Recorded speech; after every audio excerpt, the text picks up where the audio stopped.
যারা মুমিন নয় তাদেরকে আল্লাহ তাআলা এই আয়াতে আহ্বান করেন নাই, তারা আজকের শ্রোতা নয়। যত মুমিন তারা সকলে শ্রোতা। আল্লাহ মুমিন বলে ডাক দিলে ঈমানওয়ালারা ডাকে সাড়া দেওয়ার দরকার আছে না নাই? আল্লাহর ডাকে সাড়া দেয়া নফল না ফরজ? অবশ্যই ফরজ। কারণ তিনি ডাকলে যদি সাড়া না দেয় তার ডাকের সাথে বেয়াদবি হয়। আল্লাহর সাথে বেয়াদবি করা হারাম। আল্লাহ ডাকলেন, সাড়া কেমনে দেবেন? সাড়া দেওয়ার নিয়ম হলো মনোযোগ দিয়ে শ্রবণ করা এবং আল্লাহর কথাগুলো চুপ থেকে শোনা। ওয়াইদা কুরিয়াল কুরআনু ফাসতামিউ লাহু ওয়া আনসিতু।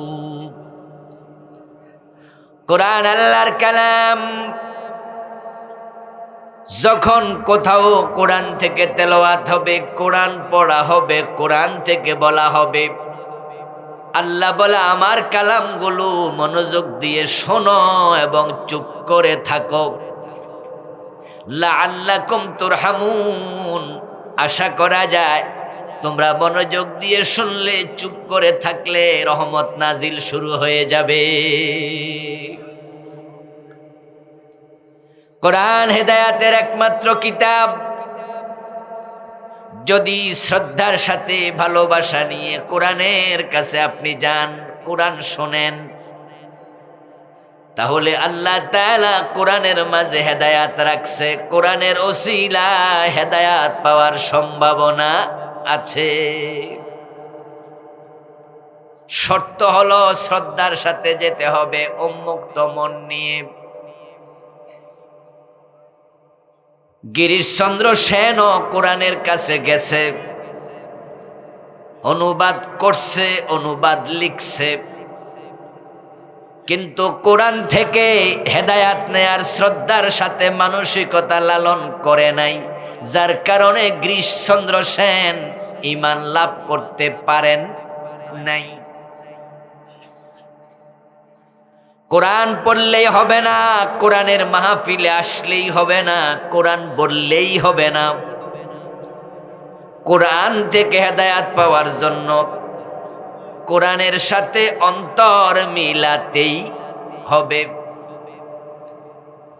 আল্লাহ বলছেন, ইন্না ফি যালিকা লাযিকরা লিমান কানা লাহু কলব ওয়া আলকাস সামআ ওয়া হুয়া শাহীদ। নিশ্চয় কোরআনের মাঝে আছে উপদেশ। কি আছে? স্মরণ, নসিহত, মাউইযা, জিকির। কোরআনের মাঝে আছে উপদেশ। লিমান কানা লাহু কলবুন, ওই ব্যক্তির জন্য যার কলব জাগ্রত, যার মন খোলা। ওয়াল কাসসামা, এবং যে মনোযোগ দিয়ে শোনে। ওয়া হুয়া শাহীদ, এবং সে কোরআন শুনতেছে, সে কোরআনের ব্যাপারে হবে সাক্ষী। কোরআনের মাঝে তার জন্য উপদেশ নাই যার কলব কোরআন গ্রহণ করতে রাজি নাই। যেমন গিরিশচন্দ্র সেনের কলব কোরআনের নসিহা মানতে রাজি ছিল না, তাই কোরআনের অনুবাদক ঈমান গ্রহণের নসিব হয় নাই। কোরআন হুদাল লিন্নাস, এটা বিশ্ব মানবতার হেদায়াতের কিতাব। শুধু মুসলমানের কিতাব কোরআন নয়, এটা হুদাল লিন্নাস, সব মানুষের কিতাব। যেমন আল্লাহ শুধু মুসলমানের খালেক নয়, রব নয়, আল্লাহ সব মানুষের রব, রব্বুল আলামিন, তামাম জগতের রব। কিন্তু কিছু মানুষ আল্লাহকে রব মানে না, আল্লাহর অস্তিত্বটাই স্বীকার করে না, এমন লোকও আছে না নাই? তিনি সবার রব, কিন্তু সবাই তারে রব মানে না। কোরআন সবার কিতাব, কিন্তু কোরআন থেকে সকলে হেদায়াত নেয় না। আরে ভাই, কোরআন পড়ে পড়ে তাকে রেখে দেয়, কোরআনে আল্লাহ কি বলছে তা জানতেও চায় না, এমন পাঠক আছে না নাই? বরং বাংলাদেশে তো এমন কারি সাহেবের সংখ্যাই, এমন হাফেজের সংখ্যাই তো বেশি, এমন মাওলানার সংখ্যাই বেশি, এমন পীরের সংখ্যাই বেশি, এমন হুজুরের সংখ্যাই বেশি, এমন নামাজির সংখ্যাই বেশি। নামাজে কোন সূরা পড়ল, সূরাতে কি কইল, নামাজিও জানে না। কামাসালিল হেমার ইয়াহমিলু আসফারা, আল্লাহ বলে তারা হলো গাধার মতো, শুধু বোঝা বইল, কিন্তু বস্তায় কি আছে? চিনি টানলো, লবণ টানলো, লবণ মিঠা না তিতা, বুঝার ক্ষমতা গাদার নাই। 30 পারার হাফেজ 1 পারার অর্থ জানে না, এমন হাফেজ আছে না নাই? হে কোরআন কান্দে বইল, কিন্তু কোরআনে কি আছে তা বুঝলই না। বাংলাদেশে আল্লাহর যে গাদা গালিটা, এটা আমরার জন্য খুব খাটে। এই যে গাদার মতো শব্দটা আমি বললাম না, আল্লাহ বললেন কি? আমার উপর চাপাই দিবেন, লক্ষণে কইতাছে। কে বলেছে? মাসালুল্লাযীনা হুম্মিলুত তাওরাতি সুম্মা লাম ইয়াহমিলুহা কামাসালিল হিমার। হিমার মানে কি? এই যে হুজুরে কইছে, আমি কিন্তু এখন কইছি না, এখন কিন্তু হুজুরের দোষ। হুজুর কয় গাদা। হেমার মানে কি? আল্লাহ কয় তাওরাত পেয়েছিল, তাওরাতের বোঝা কাঁধে বইতো, কিন্তু তাওরাতে কি আছে বুঝতো না, মানতো না, তারা হলো গাদা। তো তাওরাত যদি না বোঝে, তাওরাত যদি না মানে, হেরা যদি গাদা হয়, যারা কোরআন বোঝে না, কোরআন মানে না, হেরা কি? আল্লাহ এটাই বুঝাইছে। বাংলা কয় জিরে মারি, মারে বুঝায়। জির জি মানি মেয়ে, মেয়েরে থাপ্পড় দিয়া হের মারে বুঝায়। মাইয়া কথা হনে নাই, তা মাইয়ারে থাপ্পড় দিছি, মানে তুমি না শুনলে। আল্লাহ কয় তাওরাত পেয়েছে, হুম্মিলুত তাওরাতা, তারা তাওরাত কাঁধে নিছে, বোঝা বইছে, কিন্তু ব্যাখ্যা বোঝে নাই, অর্থ বোঝে নাই। 40টা বছর 50টা বছর সূরা ফাতিহা দিয়া নামাজ পড়ছে, সূরা ফাতিহার অর্থটা বোঝে না, এমন নামাজিও আছে না নাই? এগুলোরে আল্লাহ কয় গাদা। কোরআন কোন মন্ত্রের কিতাব নয়। এই যে বিভিন্ন ঠাকুর মন্ত্র পড়ে, যখন তাদের বিয়ে হয়, বিয়ের মাঝে ঠাকুর অং মং মং মং মং মং মং মং, হে ঠাকুরও বোঝে না কি বললো, শ্রোতাও বুঝলো না। কোরআন কি এরকম মন্ত্র নাকি? তো বুঝলেন না কেন? বুঝার চেষ্টা কেন করলেন না? আপনার কলবে কে তালা লাগাইলো? কে তালা লাগাইলো? আল্লাহ বলছে ফালা ইয়াতাদাব্বারুনাল কুরআনা আম আলা কুলুবিন আকফালুহা। তারা কেন কোরআন নিয়ে গবেষণা করে না, চিন্তা ফিকির করে না, ব্যাখ্যা করে না, বোঝে না? তাদের কলবের মাঝে কেউ তালা লাগাইছে নাকি? আল্লাহ বুঝাইতে চান, যারা কোরআন পড়ে না, বোঝে না, বুঝতে চায় না, নিশ্চয় কলবে কেউ তালা লাগাইছে। আর কলবে যদি তালা লাগায়, তালাটা শয়তানে লাগাইছে।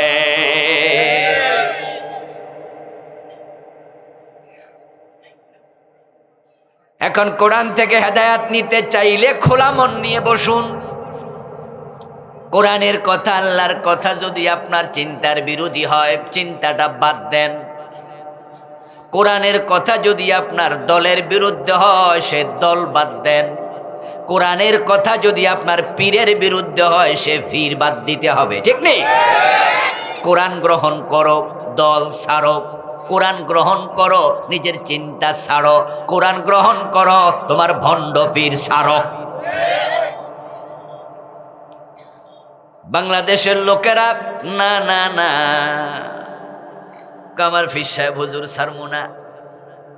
ও দোস্ত, তোমার পীর মহিলা মুরিদ করে, পর্দা করে না, প্রকাশ্যে মহিলা মুরিদ করে বেপর্দায়, অথচ কোরআনে পর্দার কথা আছে না নাই?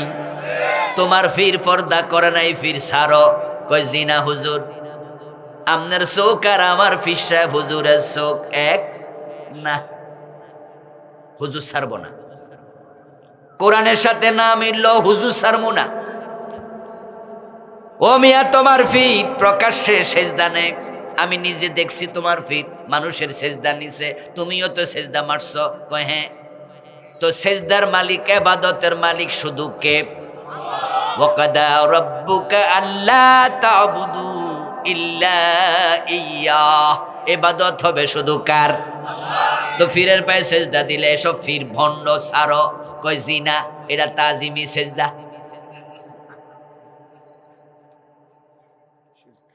লক্ষ্য করুন দোস্ত, পীর ছাড়তে রাজি না, প্রয়োজনে কোরআনের ভুল ব্যাখ্যা করবে, মানে কোরআন ছাড়বে। 53 বছর যেই দলগুলো দেশ চালাইছে, তারা কোরআন দিয়ে চালাইছে নাকি ধর্ম নিরপেক্ষ সংবিধান দিয়ে চালাইছে?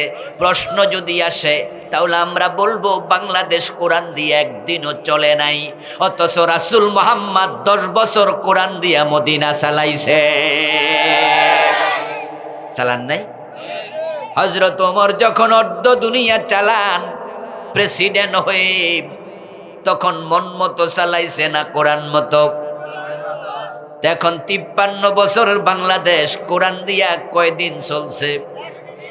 তো যেই দল কোরআন দিয়া দেশ চালায় না, ওই দল ছাড়ো, আল্লাহর কোরআন ধরো।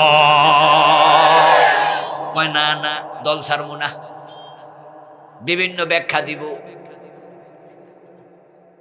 কোরআন ধরে না, পীর ধরে। বলছি পীর ছাড়ো, কোরআন ধরো, রাজি নয়।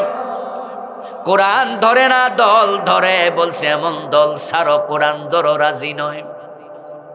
ও আমার দোস্ত, কোরআন ধরতে যদি রাজি না হও, কোরআন তোমার জন্য হেদায়াতের কিতাব নয়। ইন্না ফি যালিকা লাযিকরা লিমান কানা লাহু কলব। আল্লাহ কয় কোরআনের মাঝে তার জন্যই জিকির, তার জন্য হেদায়াত, যার কলবটা উন্মুক্ত, যে কোরআন গ্রহণ করতে রাজি আছে। গিরিশচন্দ্র সেন কোরআন গ্রহণ করে নাই, আল্লাহ কি জোর করে গিরিশচন্দ্রের হেদায়াত দিছে? আচ্ছা, আল্লাহর কি ঠেকা পড়ছে যে আপনি কোরআন নিবেন না, আপনি পীর ভণ্ড ধইরা বসে থাকবেন? আপনি কোরআনের আইন মানবেন না, আপনি ধর্ম নিরপেক্ষ রাজনীতির নেতারে ধইরা বইয়া থাকবেন, আর আল্লাহ এসা জোর করে আপনার কলবে হেদায়াত ঢুকাই আপনারে বেহেশতে নিবে? আল্লাহ কি ঠেকা লাগছে? আমনে কেডা যে আপনার আল্লাহ জান্নাতে নিতে হইব? নবী ইব্রাহিমের বাবা আজরকে আল্লাহ জান্নাত দেয় নাই, আল্লাহর কি হয়েছে? নূহ আলাইহিস সালামের ছেলে কেনানের জন্য আল্লাহর কাছে দোয়া করছিল, আল্লাহ ইন্নাবনি মিন আহলি। যখন কেনান পানিতে ডুবে যাচ্ছিল, নূহ আলাইহিস সালাম কেনান রে ডুবার আগে বলছে, কেনান ইয়া বুনাইয়ার কাব মা'ানা, ও কেনান, দেখোস না প্লাবন শুরু হইছে, তুই নৌকায় আমাদের সাথে ওঠ, বাবা ওঠ। বুনাইয়া, আমার কলিজার টুকরা ছেলে, আমার সাথে ওঠ। কি শব্দ! ইবনি বলে নাই, ইবনুন মানি ছেলে, আর বুনাইয়া মানি হচ্ছে প্রিয় ছেলে, মহাব্বতের শব্দ বুনাইয়া। ছেলে কথা শোনে না, বেয়াদব। নূহ আলাইহিস সালামের সাথে নৌকায় ওঠে না, দাঁড়ায় আছে দূরে, হাঁটু পানি, মাজা পানি। নূহ নবী বলে, ইয়া বুনাইয়ার কাব মা'ানা, ও কলিজার টুকরা ছেলে কেনা, নৌকায় ওঠ। তোর ভাই হাম উঠছে, শাম উঠছে, ইয়াফাস উঠছে, তুইও ওঠ। 4 ছেলে, 3 ছেলে উঠছে, 1 ছেলে ওঠে না। ছেলে জবাব দে, তোমার নৌকা আমি যাব না, নবী নূহ বলে ডুবে মরবি, কয় না, সাবি ইলা জাবালি ইয়াসিমুনি মিনাল মা। ওই যে পাহাড় আছে না, আমি পাহাড়ের চূড়া গিয়ে উঠব, পাহাড় আজকে আমাকে প্লাবন থেকে বাঁচাবে। নাউজুবিল্লাহ পড়বেন না?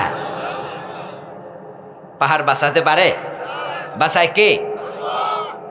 আল্লাহ কয়, আল্লাহর নবীর মাধ্যমে ওঠ, নৌকায় ওঠ। কয় না, পাহাড়ে উঠ। নূহ আলাইহিস সালাম বলে, লা আসিমাল ইয়াউম, আজকে তোকে কেউ বাঁচাতে পারবে না, পাহাড়ও পারবে না। ও কেনান, ওঠ, পাহাড়ও আজকে ডুবে যাবে। কেনান বাবার কথা শুনিনি, পাহাড়ের চূড়ায় গিয়ে উঠেছে। প্লাবনের পানি হতে হতে হতে হতে পাহাড়গুলো যখন ডুবে গেল, পাহাড়ের চূড়াটাও ডুবে গেল। যখন ছেলে কেনান হাবুডুবু খায়, তখন নূহ নবী আল্লাহর কাছে আবার বলে, ইয়া রব্বি, ও আমার রব, ছেলেটা তো ডুবে যায়, তুমি তারে একটু বাঁচাও। ইন্নাবনি মিন আহলি, আমার ছেলে তো আমার পরিবারের লোক, আমার ছেলে। আল্লাহ নূহ নবীরে দমক দিয়া কয়, নূহ লাইসা মিন আহলিকা, তোমার পরিবারের সাথে কেনানের কোনো সম্পর্ক নাই, ডুবে যাক। তার ব্যাপারে তুমি আমার সাথে আর একটা কথা বলবা না। আল্লাহ নূহ নবীকে ধমক দিয়া থামাইয়া দিছে। নবী নূহের ছেলে জাহান্নামে যায়, আল্লাহর কিছু আসে যায় না। ইব্রাহিম আলাইহিস সালামের বাবা জাহান্নামে যায়, আল্লাহ জোর করে জান্নাত দেয় না। তো আপনি কোন নবীর ফলা, কোন নবীর বাপ যে আপনি কোরআন থেকে হেদায়াত না নিলে আল্লাহ জোর করে দেবে? এটা আল্লাহর ধর্ম নয়, এটা আল্লাহর অভ্যাস নয়, এটা তার তাবিয়ত নয়। এজন্য যারা হেদায়াত নিতে চায় তারা স্বেচ্ছায় কোরআনের কাছে যেতেই হবে। আপনাদের এলাকায় যিনি এমপি হয়, উনি কি বাড়ি বাড়ি যাইয়া কয় কেডা কেডা রাস্তা নিবেন, কেডা কেডা ব্রিজ নিবেন, কেডা কেডা কালভার্ট নিবেন? উনি বাড়ি যাইয়া যাইয়া কয় না এলাকার নেতারা যায়? কথা কয় না কেন লোকেরা? কি সিস্টেম? উনি কি বাড়ি যাইয়া যাইয়া কালভার্ট দেয়, এর দরজা মানে বাড়ি যাইয়া যাইয়া রাস্তাঘাট বানাই দেয়? তো দুনিয়ার একজন এমপি, যে এমপি আপনার কাছে আবার ভোটের জন্য আসতে বাধ্য, 5 বছর পর পর আইসা আপনারে তেলানি দেয়া লাগে, আপনারে কয়া লাগে জনগণ সকল ক্ষমতার উৎস, আমার একটু ভোট দিয়েন। নির্বাচনের আগে শুধু সালাম দেয়া লাগে, ঠিক নেই? সালাম এমন দেয়া দেয়, রাত্রা গর্তেন দরজা টিপ্পা বাইর করেও সালাম। আমাদের কুমিল্লা এক এলাকা আছে দেবিদ্বার, ওখানে আমি ছিলাম, ওখানে মাদ্রাসায় পড়ছি। চেয়ারম্যান প্রার্থী হয়েছে এক নাস্তিক। ওই নাস্তিক ঢাকা বিশ্ববিদ্যালয় থেকে পাশ করা, এলাকায় যেত না, কমই যেত। এক পর্যায়ে শখ হয়েছে চেয়ারম্যান হয়ে, পরে মেম্বারই ভোটও পায় নাই, নাস্তিকের মানুষে ভোট দেয়নি। তো হেরে যারা ছিল হেরা কয় যে ভাই সালাম বাড়াইয়া দেন। হে মানুষের সালাম এমন দেয়া শুরু করছে, শীতকাল ছিল, এক ঘরে গেছে, দরজা দিছে ধাক্কা, ওই ঘরে মানুষ থাকে না, থাকে খড়কুটা রাখছে, এর মাঝে একটা কুত্তা শুয়ে রয়েছে। শীতকালে কুত্তা কিন্তু একটু যেখানে খেটে থায় এনে যায় হয়ে থাকে। তো যেন দরজা ধাক্কা মারছে, কুত্তা উঠছে, আসসালাম আলাইকুম। পরে এবার তাকায় দেখে যে মানুষ না, এটা কি? লগে যারা ছিল হেরা পরের দিন মানুষের কয়ে দিচ্ছে যে কয় যে আগে সালাম দিত না, এখন কুত্তারেও দেয়। নির্বাচনের সময় এমপি আপনাদের আসে, সালাম দিতে আসে, ভোট চাইতে আসে, তারা তো ধরা আছে বছরে একদিন। তো যারা বছরে একদিন মানুষের কাছে ধরা, তারাও যদি রাস্তা নিয়ে, ব্রিজ কালভার্ট নিয়ে পাবলিকের বাড়িতে না আসে, পাবলিকে তাদের কাছে যেতে হয়। এবার বলুন তো, আমরা আল্লাহর কাছে ধরা না আল্লাহ আমাদের কাছে ধরা? তো তাহলে আল্লাহ আপনার কাছে আইসা জোর করে হেদায়াতটা দিব কেন? আল্লাহর কি ঠেকা লাগছে? আপনারা রাগ কইরা কইলেন যে ঠিক আছে আমরাও হেদায়াত নিতাম না। আচ্ছা, আল্লাহর কি ক্ষতি? কোনো ক্ষতি আছে? কিছু মানুষ কিন্তু এমন ভাব ধরে 2-4 রাকাত নামাজ পড়া আল্লাহরে খোঁটা দেয়, কই যে বেহেশত আমার না দিয়ে কারে দিবা? ভাবসাব এমন, আমি এক দাড়ি কামাইনা মুসল্লি পাইছিলাম যার মুখে দাড়ি ছিল। কিরে ভাই দাড়ি কামাইলি কেন? হুজুর রাখছি, কাম হয় না। পরে শুনলাম যে কি কাম হয় না। আরেকজন জিজ্ঞাসা করলাম, তার পরিচিত, কই হুজুর আপনারা যে দোয়া করছেন নামাজ পড়লে দোয়া কবুল হয়, আল্লাহর কাছে চাইলে আল্লাহ ফিরায় না, হে ভালো হয়ে গেছিল, কিন্তু পরে হে চাকরি চায়, চাকরি অনেকদিন চাকরি হয় না। তখন কই হুজুর ও আজ ঠিক না, অনেকদিন নামাজ পড়ছি কাম হয় না। কই নামাজও পড়ে না, দাড়িও কামাইলে। মানে আল্লাহরে বুঝাইছে, আল্লাহ তোমারে এত দেয়া দিলাম, তুমি যখন দেও না আর দিতাম না। যাও।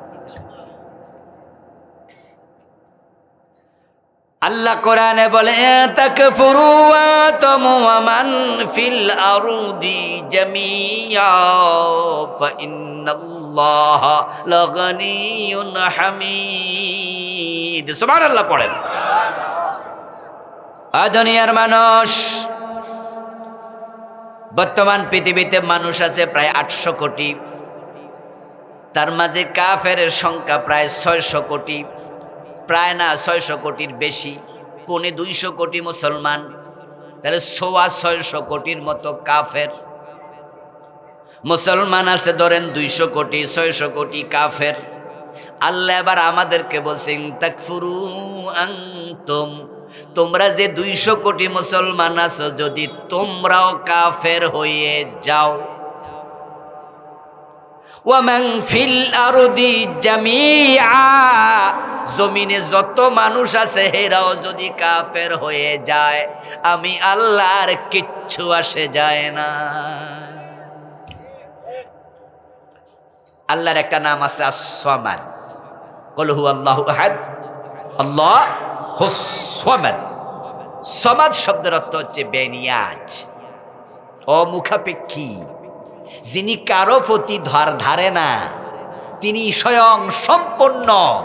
তুমি সেজদা দিলো তার কিচ্ছু আসে যায় না, তুমি কাফের হলো তার কিচ্ছু আসে যায় না, লাভ তোমার, লস।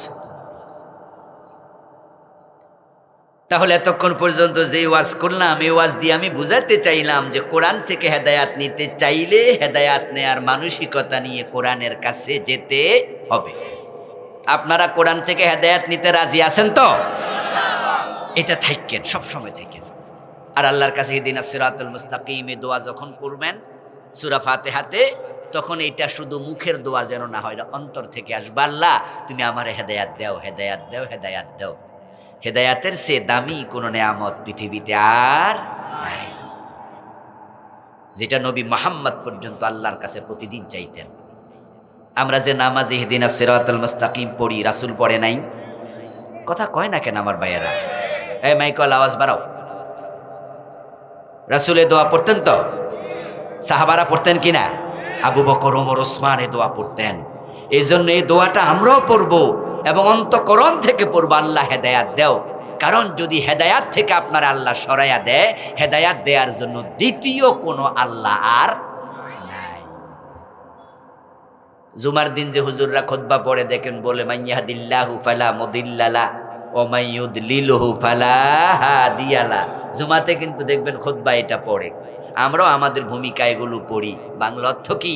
আল্লাহ যারে হেদায়াত দেয় তাকে কেউ পথ হারা করতে পারে না, আর আল্লাহ যারে পথ হারা করে তাকে হেদায়াত দেওয়ার ক্ষমতা কোনো নবী রাসূলেরও নাই।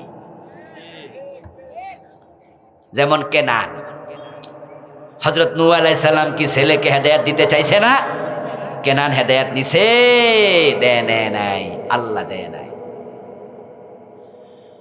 আসুন সে কোরআন থেকে যে আয়াত পড়লাম, এবার আয়াতে আসি। ও ঈমানদারেরা, এই কথা বলে আল্লাহ তাআলা এবার বলে উদখুলু ফিস-সিলমি কাফা, তোমরা ইসলামে পরিপূর্ণ প্রবেশ করো। আমরা যারা ঈমানদার, আমাদেরকে আল্লাহ ডেকে বলেন ইসলামে প্রবেশ করো। আংশিক না পূর্ণ? যারা বোঝেন তারা একটু কথা বলিয়ে না আমার সাথে। আংশিক না পরিপূর্ণ? অর্ডারটা কার? অর্ডার কার? মাথায় রাখে, মাথায় রাখে। আল্লাহ বলছেন আকিমুস সালাহ, নামাজ কায়েম করো। আল্লাহর অর্ডারের কারণে নামাজ পড়া নফল না ফরজ? আল্লাহ বলছে ফামান শাহিদা মিনকুমুশ শাহরা ফালিয়াসুমহু, রমাদান মাসে যারা উপস্থিত থাকবে তারা যেন রোজা রাখে। কুতিবা আলাইকুমুস সিয়াম, আল্লাহর আদেশের কারণে রমাদানের রোজা নফল না ফরজ? তো আল্লাহ বলে ইসলামে পরিপূর্ণ প্রবেশ করো। ইসলামে পরিপূর্ণ প্রবেশ করা নফল না ফরজ? ইসলামে পরিপূর্ণ প্রবেশের মাসালায় আত্মসমালোচনা করুন, আমাদের অবস্থান কি? এই ফরজ লঙ্ঘনের দায়ে আমরা প্রায়জন আসামি। পরিপূর্ণ ইসলাম মানে এমন লোকের সংখ্যা খুব কম, খুব কম, খুব কম। অথচ পরিপূর্ণ ইসলাম মানতে আমরা বাধ্য। আল্লাহ অর্ডার করেছেন ইসলামে আংশিক প্রবেশের কোনো সিস্টেম নাই। ঢুকলে পুরা ঢোকো, না হয় বের হও। আপনি হয়তো ঢুকবেন, না হয় বেরিয়ে যাবেন, মাঝামাঝি কোনো রাস্তা নাই। অথচ আমরা দেখি 5 ওয়াক্ত নামাজি সুদে টাকা লাগায়, লম্বা দাড়ি আছে, অফিসে ঘুষ খায়, হজ করেছে, বোনের জমি দখল করে রাখছে, মা মরছে, বাপ মরছে, বোনের জমি দেয় না, এমন জালেম ভাই আছে না নাই? অথচ ওই ভাইয়ের মাথায় টুপি আছে, মুখে দাড়িও। 5 ওয়াক্ত নামাজ পড়ে, বউ পর্দা করে না। আলহাজ আব্দুল গনি সাহেব মেয়েটা বোরকা ছাড়া কলেজে পাঠায়, আছে কিনা? রমাদানে মানুষের ইফতারি করায় এলাকার মসজিদে। তিনি 1000, 2000, 5000 টাকা প্রতি মাসে চাঁদা দেয়। মসজিদে এসি লাগবে, একাই 2টা দিয়ে দেয়। মসজিদের দোতলার ছাদে 5 টন রড লাগবে, একাই 1 টন দিয়ে দেয়। এলাকার দানবীর মানুষ, ভালো মানুষ, অথচ ব্যবসা করতে গিয়া ওজনে কম দেয়, মালে বেজাল দেয়, মানুষ ঠকায়। 2 নাম্বার মালকে 1 নাম্বার বলে বিক্রি করে দেয়। আমরা যদি বিশ্লেষণ করি তাহলে পরিপূর্ণ ইসলাম মানে এমন লোকের সংখ্যা সমাজে বেশি না কম? তাহলে ইসলাম পরিপূর্ণ মানার প্রশ্নে অধিকাংশ মানুষ আসামি।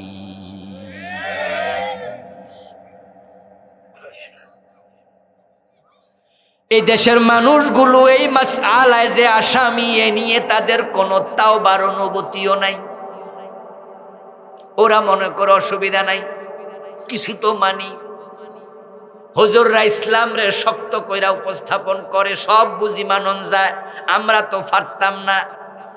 এই যে একটা পাতলা চিন্তা, হালকা চিন্তা, দোস্ত শোনব, তোমাদের বাবা আদম, তোমাদের মা হাওয়া জান্নাতে আল্লাহর কয়টা কথা মানে নাই? আল্লাহ ছাড় দিছে না কাপড় চোপড় খুললা নিছে? একটা কথা মানে নাই, আল্লাহ জান্নাতে রাখছে না বের করে দিছে? তো তুমি কতটা বাদ দিয়া ওই জান্নাতে ঢোকার চিন্তা করো কেমনে?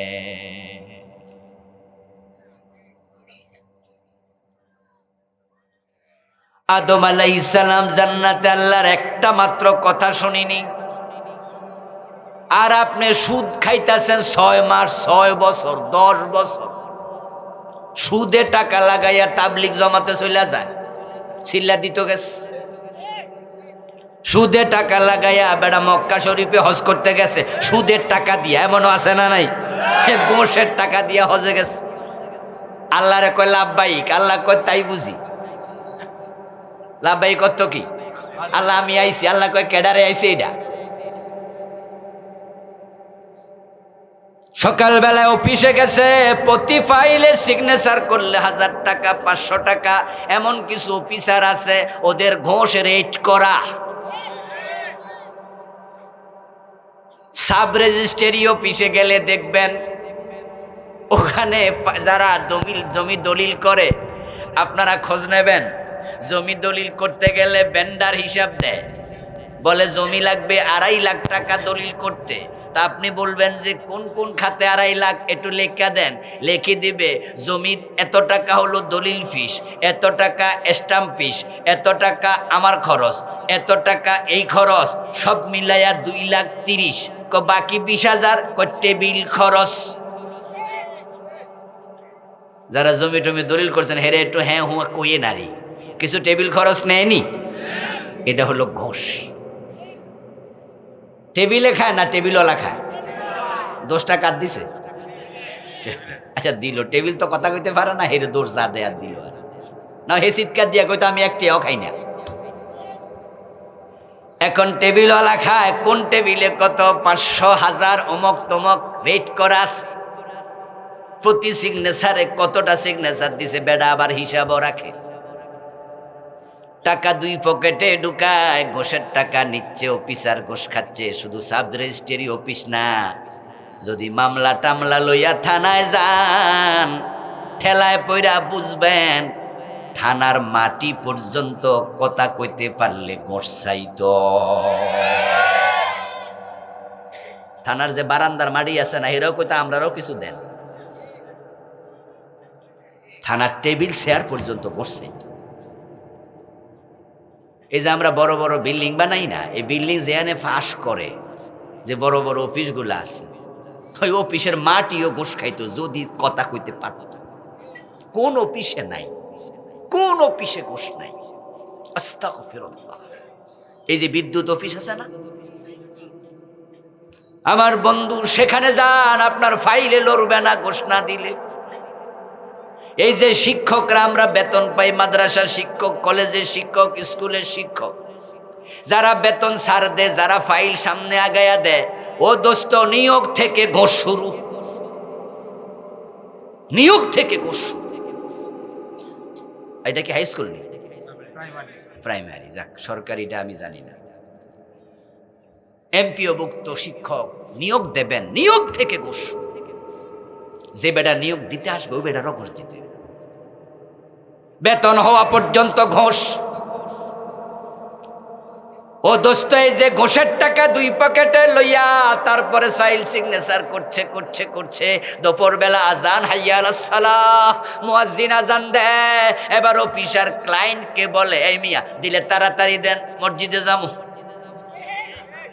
আজান হইয়া গেছে তো, নামাজ না পড়লে কি জান্নাত মিলবে নাকি? হুজুর না বলছে নামাজ জান্নাতের চাবি, জান্নাত তো মিস করা যাবে না। ঘোষের টাকা পকেটে নিয়ে নামাজে দাঁড়ায়া কয়, ইয়াকা না'বুদু ওয়া ইয়াকা নাস্তাঈন, আল্লাহ আমি শুধু তোমার গোলামি করি। আল্লাহ কয়, গোলাম পকেটে এগুলো কি? আচ্ছা আল্লাহকে ফাঁকি দেয়া যায়? আল্লাহকে ফাঁকি দেয়া যায়? তো পেটে হারাম টাকার খাবার কিসের গোলাম তুমি? তোমার জামায় হারাম, পেটে হারাম, রক্তে হারাম, মাংসে হারাম, তোমার যায় নামাজ কিনছো হারাম টাকা দিয়া। না অসুবিধা নেই, হুজুররা কইছে, হুজুররা কইছে আল্লাহ রহমান, আল্লাহ রহিম, আল্লাহ এমনি ছাইরা দেয়। তো আদম রে যে ছাড়লো না, ঘটনা কি? কাপড় চোপড় যে খুলে লাইলো। আল্লাহ আদম রে ভালোবাসে না, আল্লাহ আদম রে ভালোবাসে না। প্রথম সৃষ্টি আদম, যাকে দিয়া ফেরেশতাকে সেজদা দেয়াইছে, ফেরেশতাকে দিয়ে সেজদা করাইয়া আল্লাহ বুঝাইছে, আদম তো বড় সম্মানী, আমি তোকে বড় ভালোবাসি। ওই আল্লাহর বানানো প্রথম মানুষ আদম, তিনি নবী। আল্লাহর একটা কথা শোনে নাই, আল্লাহ জান্নাতের পোশাক খুলে নিয়ে গেছে। এগুলো আমাদের জন্য দৃষ্টান্ত, আমাদের জন্য শিক্ষণীয়। ও দোস্ত, আদম আলাইহিস সালাম আল্লাহর কাছে তাওবা কইরা মাপ পাইছে, রব্বানা যালামনা আনফুসানা, এ তওবা করে নাই? যখন গায়ের জামা কাপড় খুলে পড়ে গেল, আদম আলাইহিস সালাম মনে মনে ভাবে, কামডা করলাম কি? ফালাম্মা যাকাশ শাজারা বাদাত লাহুমা সাওআতুহুমা, যখনই আদম হাওয়া আলাইহিমাস সালাম মিলে গাছের ফল খেলো, সাথে সাথে জান্নাতের পোশাক খসে পড়ে গেল। আল্লাহ টেনে খুলে নিয়ে গেলেন। এখন কি গায়ে কাপড় চোপড় আছে নাকি উলঙ্গ? একটা কথা শুনেন, আল্লাহ উলঙ্গ বানাইছে।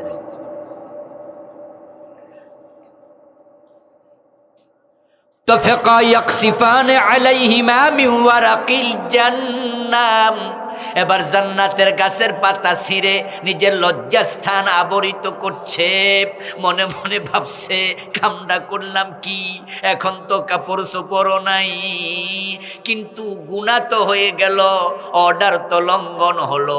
ফাসা আদামু রাব্বাহু, কোরআনে আল্লাহ কয় আদম তার রবের অবাধ্য হয়ে গেছে। কয়টা কথা শুনে নাই? তো একটা না শুনলে আল্লাহ কয় আমার অবাধ্য হইছে। আর আমরা ডজন ডজন বাদ দিয়া অনুগত বান্দা ভাবি কেমনে নিজেকে। আজকের মাহফিলে সুদে টাকা লাগাইছে এমন 2-4 জন আছে না নাই? ঠিক এই মুহূর্তে সুদ খাচ্ছে, আছে না? আচ্ছা, একদিনে যদি আপনি সুদ পান 1000 টাকা, মাসে 30,000 টাকা সুদ খান, তাহলে আজকের দিনে কত? 1000 না? আরে কথা বলেন না কেন ভাইয়েরা? মাসে 30,000 হইলে একদিনে কত? তো আজকের দিনে 1000 পান নাই, তো আজকের দিনে 24 ঘন্টার মাঝে 1000 ভাগ হইব না? তাহলে আপনি যখন জোহরের নামাজে খাড়াই রইছেন তখনও তো সুদ খাইতেছেন। 24 ঘন্টা ভাগ পড়লে কি নামাজের টাইমে ভাগ পড়বো না? এখন পড়বো না? তো যে নামাজে খাড়াইয়া সুদ খায় তার কিসের নামাজ? সুদ খাইলে তো 73 গুনাহ। সবচেয়ে ছোটটা হলো নিজের মায়ের সাথে।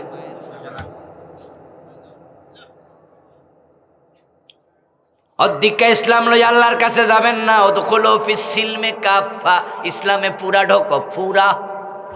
এখন আদম আলাইহিস সালাম ভাবে কি করবেন, অপরাধ তো হয়ে গেল।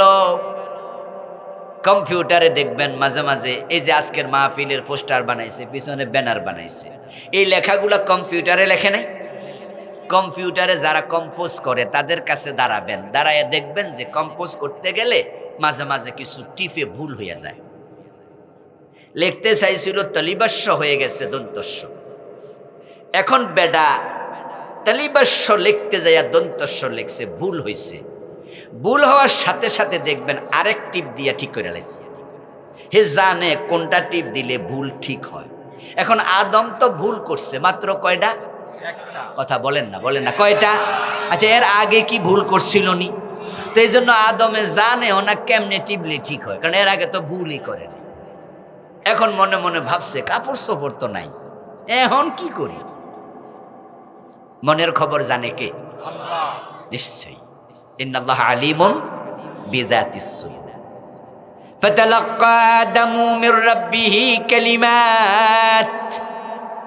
কোরআনে আল্লাহ বলেন আদমের কাছে আল্লাহ সাথে সাথে কেমনে তাওবা করা লাগে কিছু কালমা নাজিল করছে। আল্লাহ আদমরে খুব ভালোবাসে, ভুল করে লাইছে। এখন ভুল থেকে কেমনে সংশোধন হওয়া লাগে আল্লাহ নিজে শিখাই দিছে। ওই কালেমাগুলো কি? অন্য আয়াতে বলেন ফাকালা রব্বানা যালামনা আনফুসানা ওয়া ইল্লাম তাগফির লানা ওয়া তারহামনা লানাকুনান্না মিনাল খাসিরিন। ও আল্লাহ, আমরা দুইজনে মিল্লা জামাই বউ তোমার কথা লঙ্ঘন করে নফসের উপর জুলুম করছি, তুমি যদি ক্ষমা না করো তাহলে আমাদের উপায় নাই। ফাতাবা আলাইহি, ফাতাবা আলাইহি, আল্লাহ কোরআনে ঘোষণা দেয়, অতঃপর আল্লাহ আদমরে ক্ষমা করে দিয়েছে। সুবহানাল্লাহ পড়েন, আল্লাহ ক্ষমা করে দিয়েছে। এবার আপনাদের কাছে আসি, আদমের কথা কইয়া কইয়া আল্লাহ আমাদের বুঝায়। আমরা তো তখন ছিলাম না। আদম ফল খাইছে, গায়ের কাপড় পরে গেছে, তারপর তাওবা করছে, তারপর তাওবা কবুল হয়েছে, এগুলো আমরা দেখছি নাকি? সেখানে আমরা কেউ ছিলাম? আল্লাহ তাআলা যদি এগুলো কোরআনে না বলে গোপন রাখতেন আমরা জানতামও না। আল্লাহ কোরআনে এগুলো কেন বললেন? আমাদের বাবা আমাদের মায়ের গায়ে কাপড় নাই, তারা দুইজন নিরাবরণ। এখন তারা জান্নাতের পাতা ছিঁড়ে ছিঁড়ে তার উপরে লজ্জাস্থান ডাকতেছে। এই কাহিনীগুলো আল্লাহ ছেলে মেয়ে আমাদের কাছে, আমরা তো আদমের ছেলে মেয়ে, আমাদের কাছে বলে মা বাবার বদনাম করে না, বরং আল্লাহ বুঝায় তোমরা বাবা ভুল কইরা কেমনে তাওবা করছে শিখো, কারণ তোমরাও তো মাঝে মাঝে কিছু ভুল করে ফেলবে।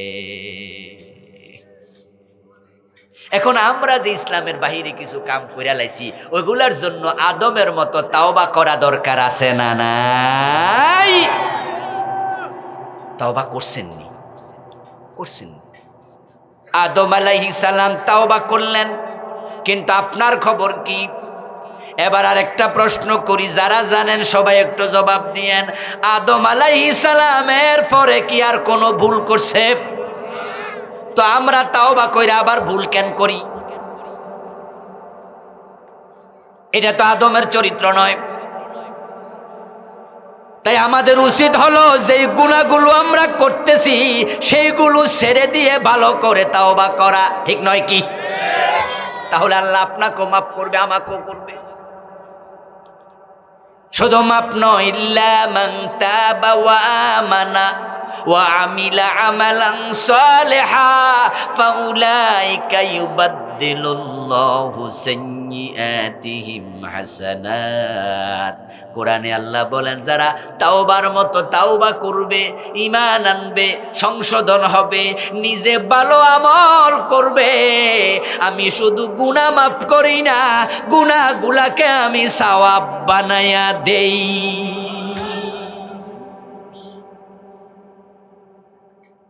ইসলামে পরিপূর্ণ প্রবেশ করো মুসলমান।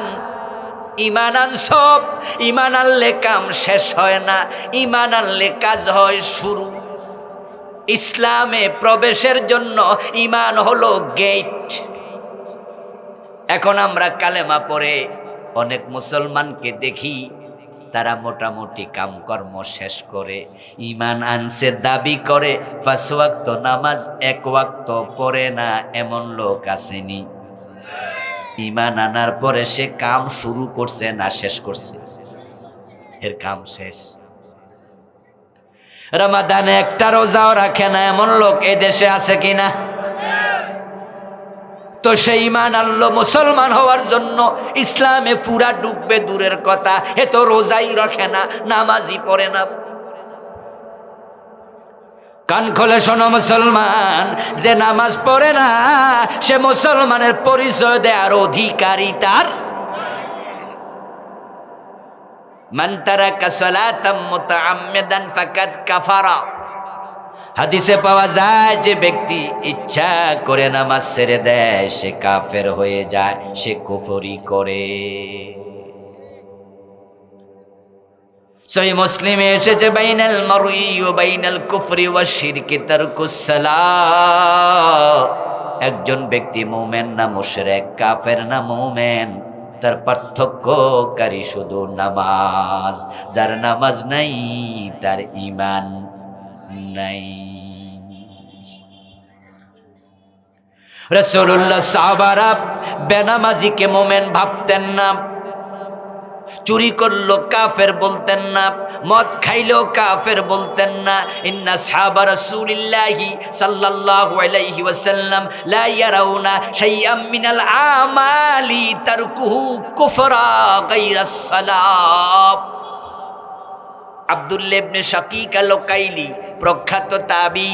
এই এখানে আজান পরে দিয়েন যারা মসজিদ কাছে আছে, আজানটা আরো পরে দেন। কত মিনিট পরে দেবে মাহফিল কমিটি? 10 মিনিট নাকি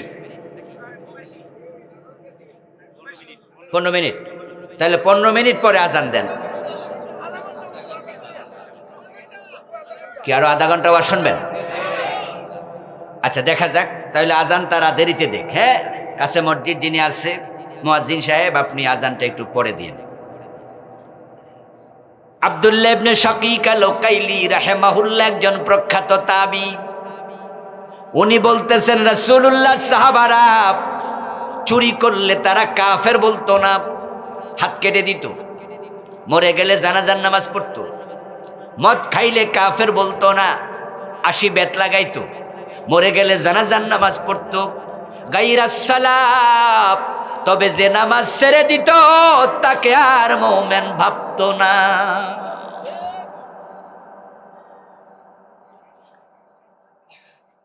দেহের মাঝে মাথা যেমন, ইসলামের মাঝে নামাজ তেমন। দেহের মাথা আলাদা, আজ বাজবে না। যার নামাজ থেকে দিন আলাদা, তার ঈমান বাঁচবে না। হাত আলাদা হতে পারে, রোগী বাঁচে।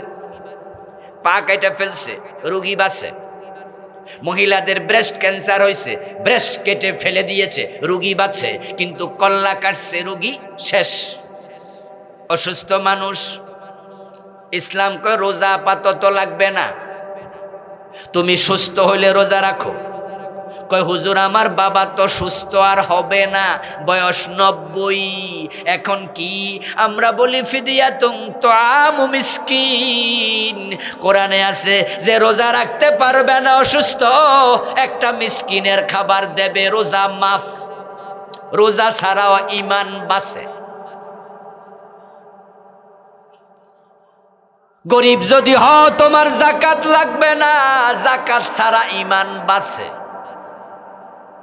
গরিবের হজ ফরজ হয় না, হজ ছাড়া ঈমান বাঁচে।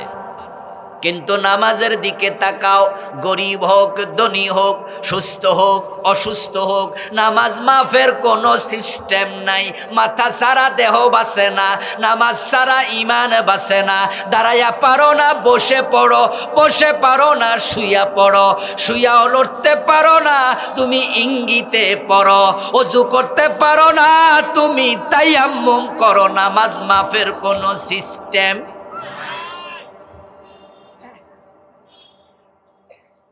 হুঁশ আছে যতক্ষণ নামাজ ফরজ। টেকনাফ থেকে রওনা দিলেন, সেন্ট মার্টিন দেখতে যাবেন। অর্ধেক পথে যাওয়ার পরে দেখবেন বঙ্গোপসাগরের পানি ছাড়া কিছু দেখা যায় না, চারিদিকে থই থই পানি। হঠাৎ করে লঞ্চ ডুবে গেল। হতে পারে না? নামাজের মাসালা কি? যদি লঞ্চ ডুবে যায়, তাহলে আমরা যারা সাঁতার জানি, আমরা বাঁচার জন্য সাঁতার কাটতে থাকব। কিন্তু ডানে বামে সামনে পিছে জানি না তীর কোথায় আছে, আন্দাজে সাঁতার কাটছি। জীবন মৃত্যুর সন্ধিক্ষণ চলছে, স্ট্রাগল, জীবন যুদ্ধ। এর মাঝে হুঁশ আছে, তাকায়া দেখেন সূর্য ডুবে যায়। মনে পড়ে গেছে আসরের নামাজ পড়েন নাই। মাসালা হলো, হুঁশ যদি থাকে সাঁতার কাটতে কাটতে ইশারায় তখনও আসর পড়তেই হবে। হুঁশ যদি থাকে, সাঁতার কাটো, ইশারায় নামাজ পড়ে ফেলো, তখনও মাপ নাই। নামাজ মাফ তো দূরের কথা, কাজা করার অনুমতিও নেই। তখনও কাজা করবা না, চেষ্টা করো পারো কিনা। যদি না পারো তাহলে পরে ফুরবা, মাফ নাই।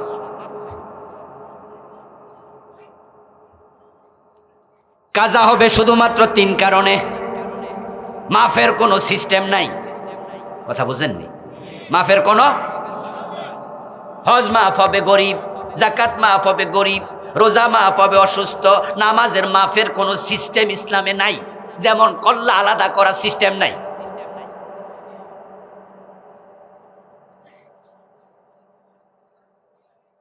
তিন কারণে নামাজ কাজা হবে। জায়েজ আছে, ঘুমিয়ে আছেন, টের পান নাই, উঠেন নামাজ পড়েন, সূর্য উঠে গেছে, অসুবিধা নাই। আল্লাহ বলে ছাড় দিলাম, কারণ তুই টের পাস নাই। লা ইউকাল্লিফুল্লাহু নাফসান ইল্লা উসআহা। মানুষের সাধ্যের বাহিরে কোনো দায়িত্ব আল্লাহ মানুষকে দেয় না।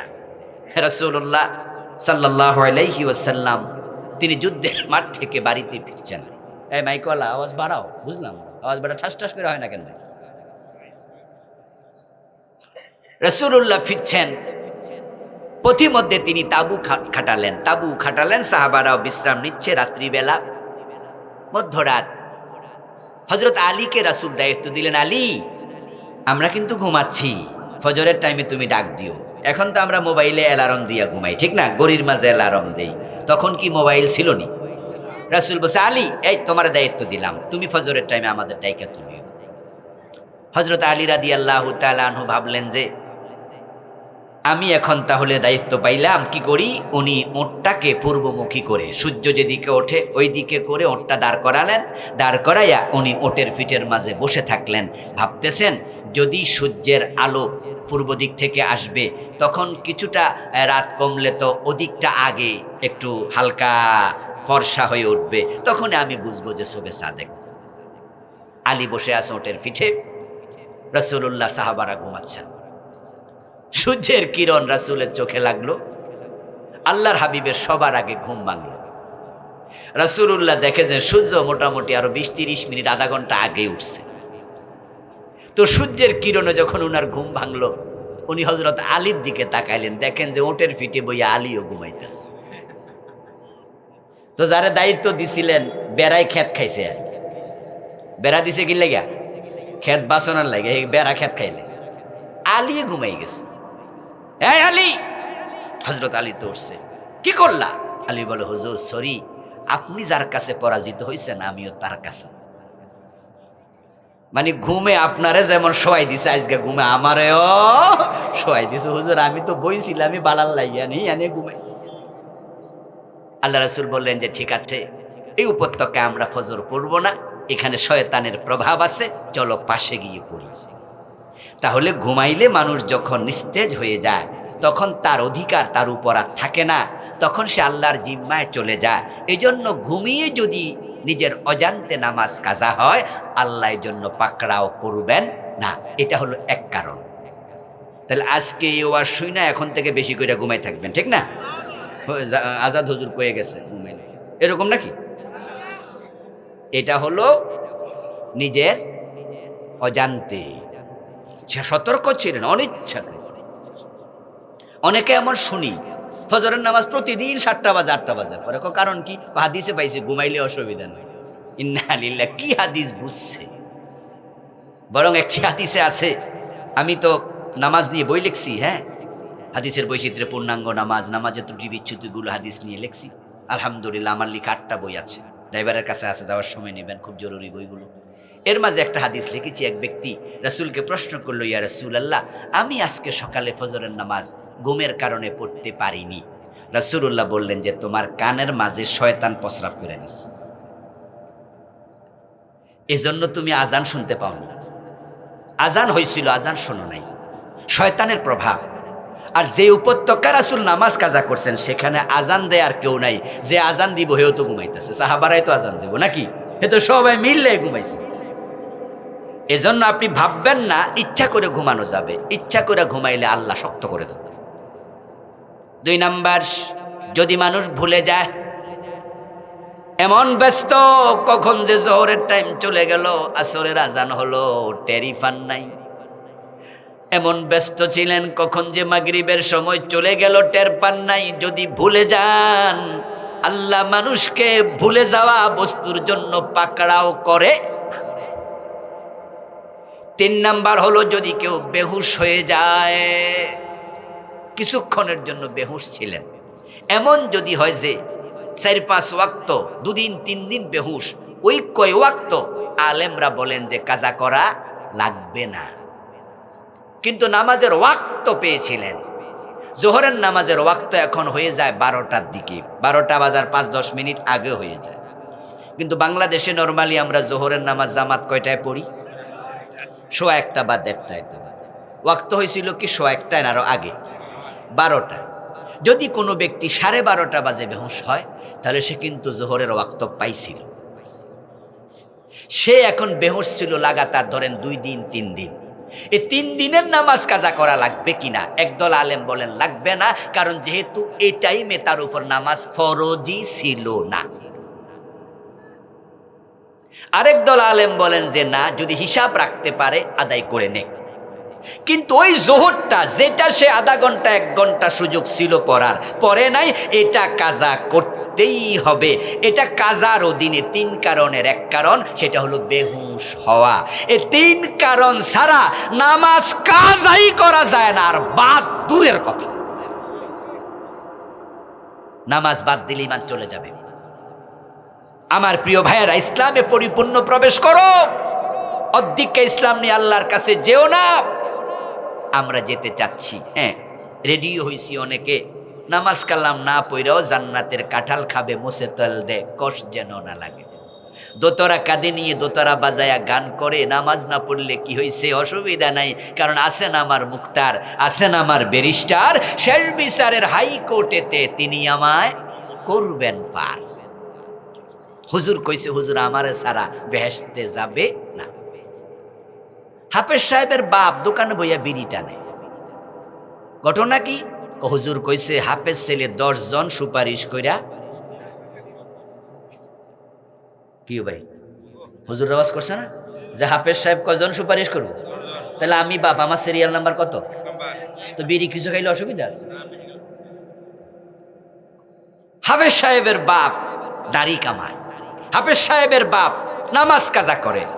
আলেম ছেলের বাবা, তুমি কেমনে বিড়ি টানো, তুমি কেমনে নামাজ কাজা করো? না, ফুতুর উপর ভরসা কইরা বসে আছে। উনি ফিরুর উপর ভরসা করছে, ও ফুতুর উপর ভরসা করছে। ভালো করে শোনো মুসলমান, হাঁটুতে যদি বল থাকে আরেকজন টান্না নিতে পারবে, হাঁটুই যদি অচল হয় টান মারলে হোঁচট খাইয়া পড়বা। তোমার ফরজ যদি ঠিক না থাকে কিসের সুপারিশ? কিসের সুপারিশ? কিসের সুপারিশ? ও দোস্ত, আল্লাহর সুপারিশ, আল্লাহর পক্ষ থেকে যদি অনুমোদন না হয়, সুপারিশ করার অধিকার আল্লাহর নবীদেরও থাকবে, আর হাফেজ আর পীরের তো দূরের কথা। সুপারিশ কার হাতে থাকবে? এই কথা বলেন না, কার হাতে? হ্যাঁ, কোরআনের আয়াত, কুল্লিল্লাহি শাফাআতু জামিয়া। ও নবী, আপনি উম্মতরে জানায়া দেন টোটাল সুপারিশ আল্লাহর নিয়ন্ত্রণে থাকবে। প্রতিদিন আয়াতুল কুরসি পড়েন, ফরজ নামাজের পরে পড়েন তো নাকি? মান যাল্লাযী ইয়াশফাউ ইনদাহু ইল্লা বিইজনি। আয়াতুল কুরসি পড়বেন, পড়বেন, খুব ভালো আমল এটা। প্রিয় নবীজি বলেছেন, যে ব্যক্তি ফরজ নামাজের পরে নিয়মিত আয়াতুল কুরসি পড়বে, তার জান্নাত এবং তার মাঝে ব্যবধান শুধু তার মৃত্যু। এটা পড়বেন, নিয়মিত পড়বেন। বাংলাদেশে তো এগুলোর প্র্যাকটিস নাই। সালাম ফিরে আল্লাহুম্মা আমিন। হুজুররাই শেষ করে দিয়েছে ইসলামের অর্ধেক। তবে যতটুকু বেঁচে আছে হুজুরদের কারণে বেঁচে আছে, আবার যতটুকু মারছে হুজুররাই মারছে। এই যে কোরআন শরীফ, তো আজকে তো কোরআন শরীফ দিছে না এখানে, কোরআন শরীফের উপরে তাবিজ লেখা আছে, এমন কিছু কোরআন আছে না? এই তাবিজগুলো কি মুরুখ? ওটাও কোনো না কোনো হুজুরে লিখছে। দেখবেন যে এরকম করে ঘর আছে 12, 13, 15, যে সূরা বাকারার নকশা, এটা সূরা ইয়াসিনের নকশা। এটা লেখা গলা ঝুলাইলে স্বপ্ন দোষ হয় না, এটা ঝুলাইলে প্রেম ভালো হইয়া যায়, বউ নাকি আর ফলায় না। কোরআন শরীফে বউ ফলাবে না কেমনে, জিনে ভূত তাড়াবে কেমনে, এগুলার যন্ত্র বানাইছে কিছু হুজুর, এটা করেছে কিছু আলেম ওলামা, এই আল্লাহুম্মা আমিন আবিষ্কার করেছে। রাসূলুল্লাহর সুন্নাহ এটা ছিল না। রাসূলের সুন্নাহ তো বড় চমৎকার, বড় চমৎকার। তিনি সালাম ফিরায়া 3 বার বলতেন আস্তাগফিরুল্লাহ। কয়বার? একবার বলতেন আল্লাহু আকবার, একবার বলতেন আল্লাহুম্মা আনতাস সালাম ওয়া মিনকাস সালাম, একবার পড়তেন আয়াতুল কুরসি, 33 বার পড়তেন সুবহানাল্লাহ, 33 বার আলহামদুলিল্লাহ, 34 বার আল্লাহু আকবার, একবার পড়তেন আল্লাহুম্মা আইন্নি আলা যিকরিকা ওয়া শুকরিকা ওয়া হুসনি ইবাদাতিকা, একবার পড়তেন সাইয়্যিদুল ইস্তিগফার আল্লাহুম্মা আনতা রাব্বি লা ইলাহা ইল্লা আনতা খালাকতানি, এই লম্বা দোয়াটা। একবার পড়তেন শাহাদাত আশহাদু আল্লা ইলাহা ইল্লাল্লাহু ওয়াহদাহু লা শারীকা লাহু। আমার রাসূল কত আদিয়াল মাসুরা পড়তেন।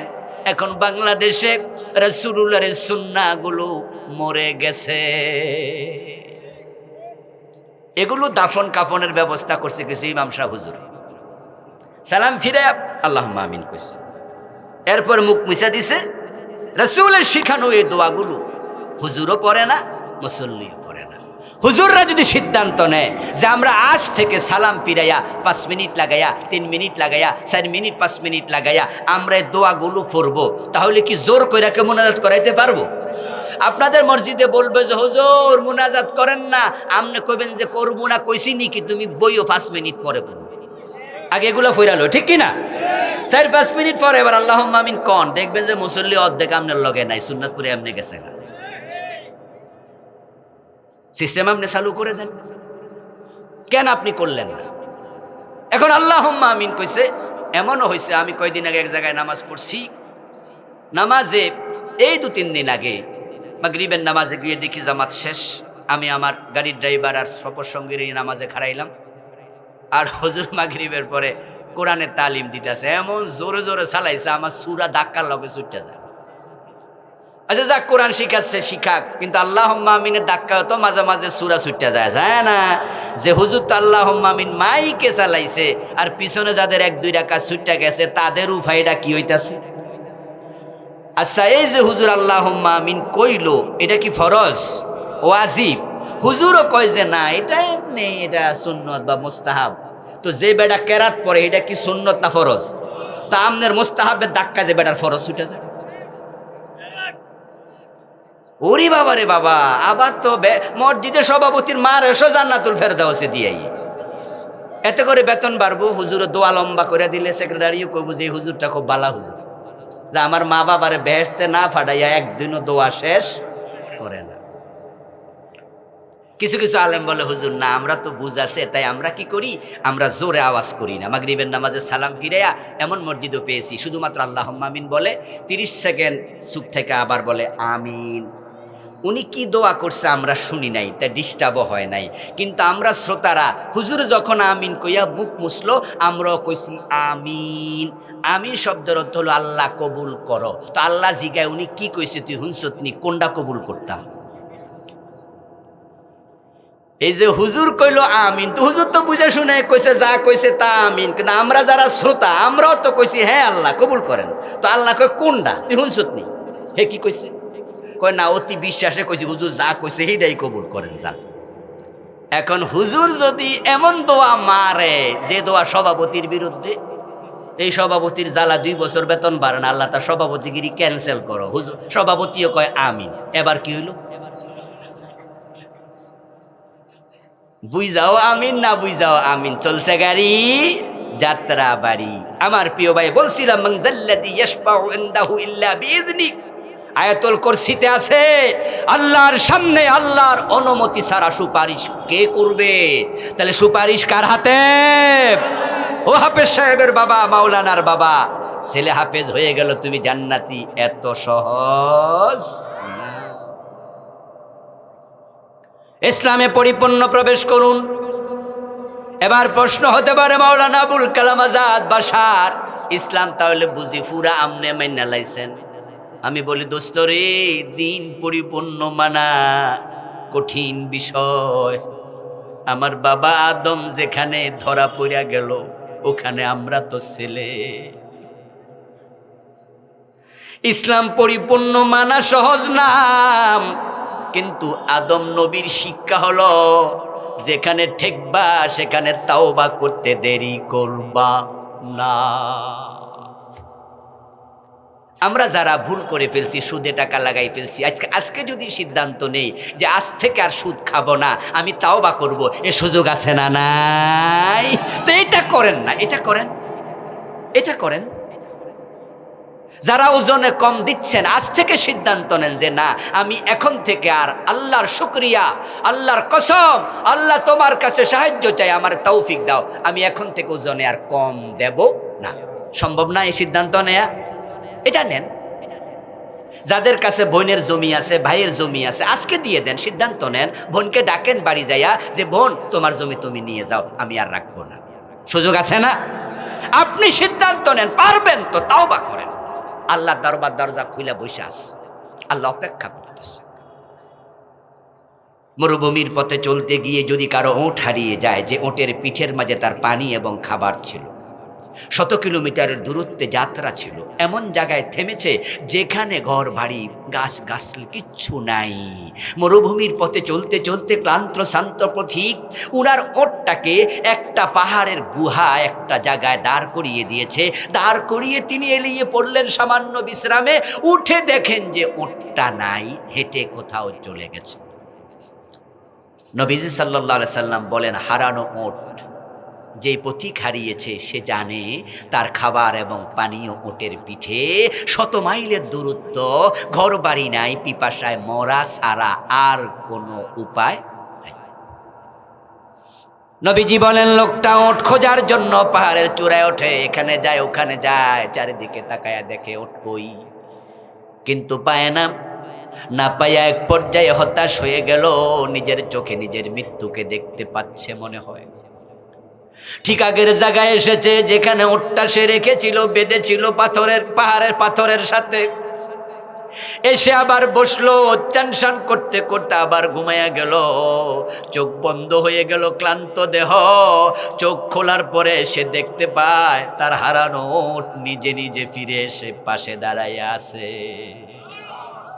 রাসূলুল্লাহ উদাহরণ দিয়ে বলেন, ওই হারানো ওট খুঁজে পাইয়া ওই মালিক যত খুশি হয়, গুনাহগার বান্দা তাওবা করলে আল্লাহ আরো বেশি খুশি হয়।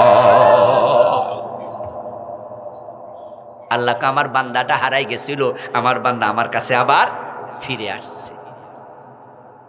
এখন আপনি সুদ খাইতে খাইতে মরে যাবেন, ঘুষ খাইতে খাইতে মরে যাবেন, আপনি চুরি করতে করতে মরে যাবেন। ও দোস্ত, আপনি যদি অপরাধী অবস্থায় মরেন, আল্লাহর দোষ কি? তাওবার দরজা তো খোলা ছিল, কেন তাওবা করলেন? আমরা অধিক্য ইসলাম নিয়ে আল্লাহর কাছে যাব না, পূর্ণ মানবো। রাজি আছেন তো? ব্যক্তি জীবনে মানবো, সামাজিক জীবনে মানবো, রাষ্ট্রীয় জীবনে মানবো। আমরা নামাজ রোজা যেমন মানি, চোরের হাত কাটতে হবে, ডাকাত শুলে দিতে হবে, জেনা করলে পাথর মারতে হবে, এবং মদ পান করলে 80 বেত লাগাতে হবে। আল্লাহর জমিন আল্লাহর আইনে চালাতে হবে, সেটাও মানবো ইনশাআল্লাহ। আল্লাহ তাআলা পরিপূর্ণ ইসলামের অনুসারী হয়ে মরার তৌফিক দান করো। সবাই বলি আমিন। হাদা মা ইনদি ওয়াল ইলমু ইনদাল্লাহ আলাইহি তাওয়াক্কালতু ওয়া ইলাইহি উনীব। প্রিয় ভাইয়েরা, আমরা সংক্ষেপে দোয়া করব ইনশাআল্লাহ। সংক্ষেপে দোয়া করে আমরা তারপরে বিদায়